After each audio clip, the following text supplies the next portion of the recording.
Hi, December 30, 2025, The Hindu newspaper discussion. Okay. First news, Supreme Court passes its judgment on Aravalli moves new panel அப்படின்றது. So already நம்ம ஆரவல்லி ஹில்ஸை பற்றி நிறைய discuss பண்ணிட்டு இருக்கோம். எப்படி Indian கிளைமேட்டுக்கு ஆரவல்லி ஹில்ஸ் வந்து சப்போர்ட் பண்ணுது, அது இல்லைனா என்ன நடக்கும், ஓகேவா? டெசர்டிஃபிகேஷன் நடக்கும், இதெல்லாம் ஆல்ரெடி நமக்கு தெரியும், ஓகேவா? என்விரான்மெண்ட் ரிலேட்டாக. ஸோ தெரியல அப்படின்னா அதை பற்றி ஆரவல்லியோட கிளைமேட்டிக் இம்பார்ட்டன்ஸ் ரொம்ப முக்கியம். ஆரவல்லி ரேஞ்சஸ் எந்தெந்த ஸ்டேட்ஸ் வழியாக போகுது அப்படின்றத பார்த்தீங்கன்னா நான் ஆல்ரெடி அதை பற்றி கேட்டிருக்காங்க. ப்ளஸ் அதில் மைனிங் ரிலேட்டடாக பார்க்கும்போது, ரிசோர்ஸ் எக்ஸ்ட்ராக்ஷன் ரிலேட்டடாக பார்க்கும்போது, இந்தியன் ரிசோர்ஸஸ் அப்படின்னு பார்க்கும்போது அதில் என்னென்ன ரிசோர்ஸஸ் இருக்குது, ஓகேவா? எவ்வளோ மைனிங் வரைக்கும் அதில் நடந்திருக்கு, இல்லீகல் மைனிங் எவ்வளோ இருக்குது, இந்த மாதிரி சில பேசிக் ஃபேக்ட்ஸ் வந்து பார்த்து வச்சுக்கணும். ஏன்னா ஆரவல்லி ஹில்ஸை பற்றி லாஸ்ட் 1 வீக்காகவே நியூஸில் இருக்குது, ஓகேவா? ஸோ அதனால் ரொம்ப முக்கியமாக பார்த்து வச்சுக்கோங்க. நெக்ஸ்ட் வந்து பார்த்தோன்னா IIP growth climbs 25 month high of 6.7% in November அப்படின்றது. அப்போ இண்டெக்ஸ் ஆஃப் இண்டஸ்ட்ரியல் ப்ரொடக்ஷன் அப்படின்றது மாதம் இவங்க டேட்டா விட்டுட்டு இருப்பாங்க. மந்த் நம்மளும் என்ன பண்ணிட்டு இருக்கோம் அப்படின்னா டிஸ்கஸ் பண்ணிகிட்டே தான் இருக்கும். அதனால் இண்டெக்ஸ் ஆஃப் இண்டஸ்ட்ரியல் ப்ரொடக்ஷனில் 8 கோர் இண்டஸ்ட்ரீஸ் இருக்குது. அந்த 8 கோர் இண்டஸ்ட்ரீஸ் என்னென்ன, அதில் எதுக்கு வெயிட்டேஜ் அதிகமாக இருக்குது, ஓகே, எது வந்து மேஜராக கான்ட்ரிபியூட் பண்ணுது அப்படின்றது மட்டும் லைட்டாக ஒரு fact. Plus index of industrial ப்ரொடக்ஷனை யார் ரிலீஸ் பண்ணுறாங்க அப்படின்றதையும் பார்த்து வச்சோம், ஓகேவா? ஸோ அவ்வளோதான், இதில் வேறு எதுவும் தேவைப்படாது. நெக்ஸ்ட்டு 4th பேஜ்மா, more olive ridley carcasses seen at ECR அப்படின்றது. இப்போ ஆலிவ் ரிட்லி டர்ட்டில் நேற்று நியூஸில் இருந்துச்சு இல்லையா, அதோட இம்பாக்ட், ஸோ அதில் எப்படி நெஸ்டிங் சைட் வந்து அஃபெக்ட் ஆகுது அந்த மாதிரி நியூஸில் பார்த்துருந்தோம். ஸோ ஆலிவ் ரிட்லி டர்ட்டில் பொறுத்த வரைக்கும் ஐயூசிஎன் ஸ்டேட்டஸ் என்ன, வைல்ட் லைஃப் ப்ரொடெக்ஷன் ஆக்டில் எந்த ஷெடியூலில் இருக்குது, சைட்ஸ் அப்பெண்டிக்ஸில் எதில் இருக்குது, இந்த மாதிரி பேசிக் ஃபேக்ட்ஸ் பார்த்துக்கோங்க. ப்ளஸ் அந்த டர்ட்டில் அந்த ஸ்பீசிஸ் பற்றி லைட்டாக பார்த்துக்கோங்க, ஓகே. மொத்தம் இந்தியாவில் எத்தனை டர்ட்டில் ஸ்பீசிஸ் இருக்குது, அதில் எதெல்லாம் எண்டமிக் டு இந்தியா, ஓகே, அதில் எது ரொம்ப என்டேஞ்சர், கிரிட்டிக்கல் என்டேஞ்சரில் இருக்குது அப்படின்றத மட்டும் நோட் பண்ணி வச்சுக்கோங்க, okay. So next north east monsoon likely to end with below normal rain in Tamil Nadu அப்படின்றது. இன்ன வரைக்கும் பேஞ்சதுலேயே ரொம்ப கம்மியான ரெயின்ஃபால் வந்து இந்த தடவை பேஞ்சிருக்கு. ஸோ அதனால் என்னென்னா கவர்மெண்ட் மேலே அதிகமாக கிரிட்டிசிசம் இல்லை. ஸோ அது ஒரு பாசிட்டிவ் ஆஸ்பெக்ட், ஓகேவா? ஸோ அப்போது மான்சூன் எப்படி வந்து கிரியேட் ஆகுது, ப்ளஸ் அது நார்த் ஈஸ்ட் மான்சூனோட மெக்கானிசம்ஸ் என்ன அப்படின்றது தான் ஜாகிரபியில், ஓகே. ஸ்டாட்டிக்லையும் கவர் ஆகும்.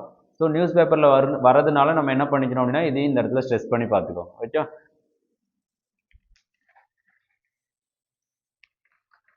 Next editorial page. So model conduct, India must improve access to AI resources and upskill the workforce அப்படின்றது. அதாவது நம்மள்ட்ட ஆர்டிஃபிஷியல் இன்டெலிஜென்ஸை ரெகுலேட் பண்ணுறதுக்கு தனியாக ஆக்ட் வந்து நம்ம கிரியேட் பண்ணல. ஆல்ரெடி இருக்கக்கூடிய IT act plus IT rules இதை வச்சு தான் ஆர்டிஃபிஷியல் இன்டெலிஜென்ஸை ரெகுலேட் பண்ணிட்டு இருக்கோம்.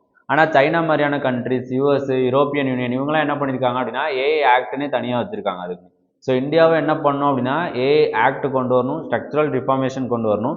இதெல்லாம் கொண்டு வரதுக்கு முன்னாடி ஃபஸ்ட்டு என்ன பண்ணணும் அப்படின்னா ஹியூமன் இங்கே இருக்கக்கூடிய ஒர்க் ஃபோர்ஸை வந்து இன்க்ரீஸ் பண்ணணும். எப்படி அப்படின்னா கம்ப்யூட்டேஷனல் ரிசோர்ஸஸ் இன்க்ரீஸ் பண்ணுறது, plus upskilling work force, increasing public procurement and translating research industry அப்படின்றது.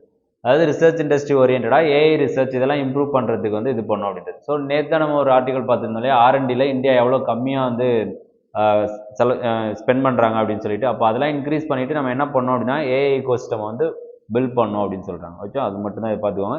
ப்ளஸ் எடிட்டோரியல் பொறுத்த வரைக்கும், நியூஸ் பேப்பர் பொறுத்த வரைக்கும் இந்த டிஸ்கஷன் என்ன அப்படின்னா எந்தெந்த இடத்துல நம்ம ஸ்ட்ரெஸ் பண்ணி பார்க்கணும், எந்தெந்த ஆர்டிகல் படிக்கணும் அப்படின்றது தான். ஸோ நியூஸ் பேப்பரை ஒரு டைம் கண்டிப்பாக ரீட் பண்ணிடுங்க, அது ரொம்ப ரொம்ப முக்கியம், ஓகே, லைட்டாக. ஸோ நெக்ஸ்ட்டு மைண்ட்லெஸ் பாம்பிங், ட்ரம்ப்பை பற்றி பேசியிருக்காங்கம்மா ஒரு லாஸ்ட் 1 வீக்காக நியூஸ் பேப்பரில் இல்லை. ஸோ இன்னைக்கு வந்திருக்காரு. என்ன அப்படின்னா நைஜீரியாவில் போயிட்டு இருக்க இஷ்யூ. யாராவது ட்ரம்ப் சப்போர்ட்டர்ஸ் இருந்தீங்க அப்படின்னா கமெண்ட்ஸில் சொல்லியிருக்க, கொஞ்சம் குறைச்சிக்கலாம், ஓகேவா? என்னன்னா கிறிஸ்டியன்ஸை அட்டாக் பண்ணுறது. நைஜீரியா தெரியும், முஸ்லீம் டாமினேட்டட் கண்ட்ரிஸ். அவங்க வந்து கிறிஸ்டியன்ஸ்க்கு அகேன்ஸ்டாக வந்து வயலன்ஸ் நடக்குது அப்படின்னு சொன்னார். இதே மாதிரி ட்ரம்ப் என்னன்னா குளோபல் லெவலில் நிறைய ரீஜனில் இந்த மாதிரி பிரச்சனையை கிளப்பி விட்டு போயிடுறாரு. இப்போ ரீசெண்டாக காசா இவங்க சொல்கிறாங்க, ஓகே, காசாவோட சீஸ்ஃபயர் அக்ரிமெண்ட்டாக இருக்கட்டும், ரஷ்யா உக்ரைனுக்கு சீஸ்ஃபயர் கொண்டு வரதா இருக்கட்டும், இது எதுவுமே எல்லாமே டெட்லாக்ல இருக்குது. ஆனால் நான் பண்ணுறேன் அப்படின்னு சொல்லிட்டு பிரச்சனை இன்னும் என்ன பண்ணிட்டு இருக்காரு அப்படின்னா இக்னைட் பண்ணிட்டு இருக்காரு. And also he's aspiring for என்ன அப்படின்னா குளோபல் நோபல் பீஸ் பிரைஸ்க்காக ஆஸ்பைர் பண்ணிட்டு இருக்காரு அப்படின்னு சொல்லிட்டு இதில் பேசியிருக்காங்க. ப்ளஸ் நைஜீரியாவில் இருக்கக்கூடிய இஷ்யூஸ் என்ன அப்படின்றது இதில் பேசியிருக்காங்க, ஓகே. நைஜீரியாவில் ஆக்சுவல் இஷ்யூஸ் என்ன இருக்குது அப்படின்றது. நைஜீரியாவில் நார்தன் ப்ராவின்ஸில் இஸ்லாமிஸ்ட் அதிகமாக இருக்காங்க, ஓகே. சதர்ன் ப்ராவின்ஸில் கிறிஸ்டியன்ஸ் அதிகமாக இருக்காங்க. ஒரு பர்டிகுலர் குரூப் மட்டும்தான் அங்கே என்னென்னா மிலிட்டன்ட் குரூப்பாக இருக்குது. அந்த ஒரு பர்டிகுலர் குரூப் மிலிட்டன்ட் குரூப் பண்ணுறதுனால நார்த்தில் இருக்கக்கூடிய இன்னோசென்ட், ஓகே, அதாவது என்னென்னா எதுவுமே பண்ணாத முஸ்லீம்ஸே என்ன ஆகுறாங்க அப்படின்னா அஃபெக்ட் ஆகுறாங்க அப்படின்றது தான் இது. அப்போ இதுக்கு என்ன பண்ணோம் அப்படின்னா நைஜீரியா முதல்ல என்ன பண்ணோம் அப்படின்னா கவுண்டர் டெரரிசம் மெஷர்ஸ், ஓகே, இன்டர்னலாக அவங்கள வந்து ஸ்டெபிலைஸ் பண்ணும். யூஎஸ் மாதிரி கண்ட்ரிஸை வந்து உள்ளே அலோவ் பண்ணக்கூடாது அப்படின்றத இவங்க பேசியிருக்காங்க. ஓகேவா? ஸோ இன்டர்நேஷ்னல் ரிலேஷன்ஸ் ஆப்ஷனலுக்கு வந்து எக்ஸாம்பிளாக எப்படி வந்து யூஎஸ்னு ஒரு கண்ட்ரியோட இன்டர்நேஷ்னல் இன்டர்னல் மேட்டரில் இன்வால்வ் ஆகும் அப்படின்றத இதை எக்ஸாம்பிளாக கோட் பண்ணிக்கலாம். Okay, next the quiet foundation for India's next growth phase அப்படின்றது. ஸோ இந்தியா வந்து அடுத்த க்ரோத் ஃபேஸை நோக்கி போயிட்டுருக்கு. ஆல்ரெடி இந்தியா வந்து 5 இயர் பிளான்ஸாக இருக்கட்டும், இல்லை காட்டோட நெகோசியேஷன் WTO கிரியேட் ஆனதாக இருக்கட்டும், இதில் எல்லாத்துலேயுமே இந்தியா வந்து ஒரு சப்ஸ்டான்ஷியல் நெகோசியேஷன் பார்ட்டியாக இருந்திருக்கும். ஓகேவா?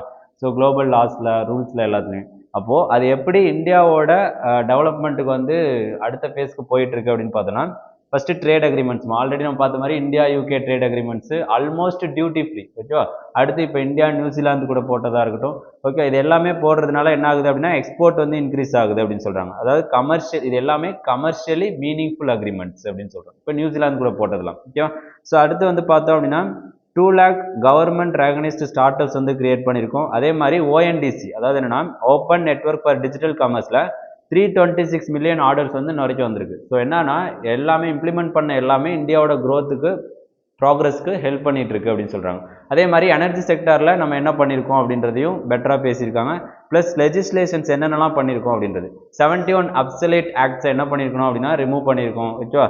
இப்போ ரீசெண்டாக கொண்டு வந்த சாந்தி பில்லாக இருக்கட்டும், ஓகே, கிளைமேட் ஆக்ஷன்ஸ்க்கு அகேன்ஸ்டாக எடுத்த மெஷர்ஸு, இது எல்லாமே இவங்க என்ன பண்ணியிருக்காங்கன்னா இப்போ 2025 கொண்டு வந்த ஆக்ட்ஸ் எல்லாத்தையும் வச்சு பேசியிருக்காங்க. இது எல்லாமே ஃபியூச்சர் இந்தியாவோட க்ரோத்துக்கு என்ன பண்ணும் அப்படின்னா ஹெல்ப் பண்ணும் அப்படின்னு சொல்கிறாரு. ஸோ அவ்வளோதான். இதை மட்டும் இந்த ஆர்டிக்கலில் பார்த்துக்கோங்க. இது ஃபுல்லாக ஒரு தடவை ரீட் அவுட் பண்ணி வச்சுக்கோங்க. என்னென்னலாம் ரிஃபார்ம் வந்துச்சு அப்படின்றத ஒரு எக்ஸாம்பிள் கோட் பண்ணுவோம். இதில் எதுவும் கண்டென்ட் பெருசாக எடுக்க முடியாது, எக்ஸாம்பிள் கோட் பண்ணுறதுக்காக இதை வச்சுக்கலாம். ஓகே. ஸோ நெக்ஸ்ட் வந்து பார்த்தோன்னா invalidate all forms of unilateral talaq அப்படின்றது. ரீசெண்டாக Benazir Heena versus union of India அந்த கேஸில் என்ன சொல்லியிருக்காங்கன்னா எல்லா ஃபார்ம்ஸ் ஆஃப் தலாக்ஸும் என்ன பண்ணும் அப்படின்னா இது பண்ணும், அதாவது அது பண்ணக்கூடாது அப்படின்னு சொல்கிறாங்க. அப்போ தலாக்னா இந்த ஆர்டிக்கல் ஃபுல்லாக தேவையில்லமா, ரொம்ப டெக்னிக்கலாக குரான் அந்த மாதிரி ஃபுல்லாக பேசுறதுனால ஃபுல்லாக தேவையில்ல. தலாக்னா என்ன அப்படின்றத மட்டும் பார்த்து வச்சுக்கோங்க. ஓகே, வேறு எதுவும் தேவையில்லை. Why inclusion drives business growth அப்படின்றது, அதாவது இன்க்ளூஷன் பிஸ்னஸ் க்ரோத், LGBTQ இன்க்ளூஷனு அது எப்படி கன்சியூமர் பாயிண்ட் ஆஃப் வியூவில் நம்ம பார்க்குறோம் அப்படின்றது. நம்ம என்ன பண்ணுறோம் அப்படின்னா 140 பில்லியன் பாப்புலேஷன் இருக்கக்கூடிய இந்தியாவில் 1.4 மில்லியன் யார் இருக்கா அப்படின்னா LGBTQ கம்யூனிட்டி இருக்காங்க. ஆல்மோஸ்ட் 10% ஆஃப் பாப்புலேஷன் என்னவா இருக்காங்கன்னா LGBTQவாக இருக்காங்க. அப்போது மார்க்கெட்ஸ் என்ன பண்ண மாட்டேங்குது அப்படின்னா இந்த கம்யூனிட்டியில் இருக்கக்கூடியவங்கள டிமாண்டை வந்து அட்ரஸ் பண்ண மாட்டேங்குது. அது மூலமாக இந்தியாவோட எக்கனாமியாக இருக்கட்டும், எந்த ஒரு நேஷனாக இருந்தாலும் சரி, அந்த எக்கனாமியாக இருக்கட்டும், ஒர்க் ஃபோர்ஸ் எல்லாமே இம்பாக்ட் ஆகுது அப்படின்னு சொல்கிறாங்க. அப்போது நம்ம என்ன பண்ணணும் அப்படின்னா first requires representation in advertising and product. ஒரு ப்ராடக்ட் அட்வர்டைஸ் பண்ணும்போதோ இல்லை ப்ராடக்டை லான்ச் பண்ணும்போதோ என்ன தேவை அப்படின்னா LGBTQ இன்க்ளூஷன் தேவை அப்படின்றாங்க. ஓகேவா? So equality and inclusion consumerism, இது மூலமாக நேஷனல் டெவலப்மெண்ட் இன்க்ரீஸ் ஆகும் அப்படின்றது அந்த ஆர்டிகல். ஸோ இது ஒரு டிஃப்ரெண்ட் வியூவாக இருந்துச்சு. இன்ன வரைக்கும் நம்ம LGBTQவை என்ன பண்ணியிருக்க மாட்டோம் அப்படின்னா டிமாண்ட் பேஸ்லேயோ கன்சியூமர் பாயிண்ட் ஆஃப் வியூலையோ இல்லை ஒரு ப்ராடக்ட் லான்ச் பண்ணும்போது LGBTQ வச்சு பேசியிருக்கவே மாட்டோம். ஆனால் கன்சியூமர் பாயிண்ட் ஆஃப் வியூவில் LGBTQ வச்சு இதான் ஃபஸ்ட் டைம் பேசுகிறோம் அப்படின்றதுனால இதை லைட்டாக ரீட் பண்ணி வச்சுக்கோங்க. Okay. Next Tripura student killing a horrific hate crime அப்படின்றது. ஹேட் கிரைம்னா என்னென்னு பார்த்துக்கோங்க. ஆல்ரெடி நம்ம ஹேட் ஸ்பீச் இதெல்லாம் தெரியும். ஹேட் கிரைமோட டெஃபினிஷன் என்ன, அது எந்த ஃபண்டமெண்டல் ரைட்ஸில் எது கீழே வரும், எது கீழே அதை ப்ராஹிபிட் பண்ணியிருக்காங்க. ஸோ இது எல்லாத்தையும் பார்த்து வச்சுக்கோங்க. ஓகே. ஹேட் கிரைம்க்கான லீகல் டெஃபினிஷன்ஸ் எதுவும் இருக்கா அப்படின்றதையும் பார்த்து வச்சுக்கோங்க. ஓகே. ஸோ நெக்ஸ்ட் நியூஸ் வந்து 12th பேஜ்மா. DAC gives its note for defense purchases worth 79,000 crore அப்படின்றது. டிஃபென்ஸ் அக்விசிஷன் கவுன்சில் அப்படின்றது ஒரு டிஃபென்ஸ் மெட்டீரியலை ஒரு மிலிட்ரி எக்யூப்மெண்ட்டை நம்ம வாங்கும்போது அது எப்படி ப்ரொசீஜர் அப்படின்னு சொல்லிட்டு பார்த்துக்கோங்க. அப்போ இந்த டிஃபென்ஸ் அக்விசிஷன் கவுன்சிலுக்கு என்ன வந்து பவர் இருக்குது அப்படின்றதையும் பார்த்துக்கோங்க. இதை எப்போ எஸ்டாப்ளிஷ் பண்ணாங்க, எந்த மினிஸ்ட்ரி கீழே வரும், ஓகே, அந்த ப்ரொசீஜர் ஃபுல்லாக பார்த்துக்கோங்க. மிலிட்ரி எக்ஸ்பெண்டிச்சர் வந்து எப்படி நடக்குது, எப்படி ஒரு மிஷினை வந்து அக்வயர் பண்ணுறாங்க அப்படின்றதையும் பார்த்துக்கோங்க. ஓகேவா? So next Indian navy stitched sailing vessels in INSV Kaundinya அப்படின்றது. INSV கவுண்டியா அப்படின்றது என்னன்னா ட்ரெடிஷ்னல் ஷிப் பில்டிங் மெத்தட்ஸை யூஸ் பண்ண ஃபஸ்ட்டு ஷிப்புமா. ஓகே. ஆல்ரெடி ஏன்ஷியன் டைமில் பண்ணிட்டு இருந்தது, அதை வச்சு இப்போ மாடர்ன் டைமில் பண்ணுது. இதை இப்போ ரீசெண்டாக இந்தியாவிலேருந்து ஓமானுக்கு வந்து இது பண்ணியிருக்காங்க, லான்ச் பண்ணியிருக்காங்க. ஓகே. இது இப்போ போயிட்டுருக்கு, சேலிங்கில் இருக்குது. ஓகே. ஸோ அந்த நேம் பார்த்துக்கோங்க. ட்ரெடிஷ்னல் ஷிப் பில்டிங் மெத்தட் என்னன்னு பார்த்துக்கோங்க. ஐ திங்க் தன்காய் மெத்தட் அப்படின்னு சொல்லிட்டு ஒரு மெத்தட் இருக்குது, அந்த மெத்தட் நினைக்கிறேன். ஸோ மெத்தட் என்ன அப்படின்னு சொல்லிட்டு டீட்டெயில்டாக பார்த்துக்கோங்க. ஓகே. ஸோ நெக்ஸ்ட்டு குளோபல் நியூஸ்மா. Trump and Netanyahu meet discuss next phase of Gaza plan அப்படின்றது. ஆல்ரெடி இஸ்ரேல் காசாவில் என்னென்ன இஷ்யூ போயிட்டு இருக்கு அப்படின்றத நம்ம நிறைய டிஸ்கஸ் பண்ணிட்டோம். இப்போ காசா இஷ்யூ வந்து எப்படி கிரியேட் ஆனிச்சு, பால்ஃபோர் டிக்ளரேஷன்லேருந்து ஸ்டார்ட் ஆகி பிரிட்டிஷ் அவங்கள அகாமடேட் பண்ணதுலேருந்து இப்போ வரைக்கும் என்னென்ன இஷ்யூஸ் போயிட்டு இருக்கு, அதில் இந்தியாவோட ஸ்டாண்ட் என்ன, 2 ஸ்டேட் சொல்யூஷன்னா என்ன, இதெல்லாம் நம்ம ஆல்ரெடி பேசியிருக்கோம். ஓகேவா.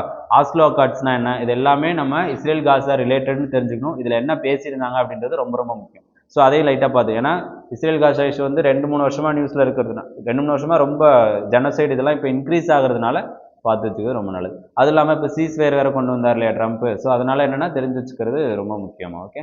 ஸோ நெக்ஸ்ட் வந்து பார்த்தோம் அப்படின்னா, China stages record military drills in stimulating encircling Taiwan. தாய்வானுக்கும் சைனாவுக்கும் இருக்கக்கூடிய இஷ்யூஸ்மா, இது ஆல்ரெடி நமக்கு தெரியும். ஸோ 1949 வந்து சிவில் ரைட்ஸ் மூவ்மெண்ட் நடந்திருக்கும். அங்கேருந்து மைக்ரேட் ஆகி போனவங்க தான் யார் அப்படின்னா சைனீஸ் தான். ஆக்சுவலி அங்கேருந்து போயிட்டு தைவானை இது பண்ணியிருக்காங்க.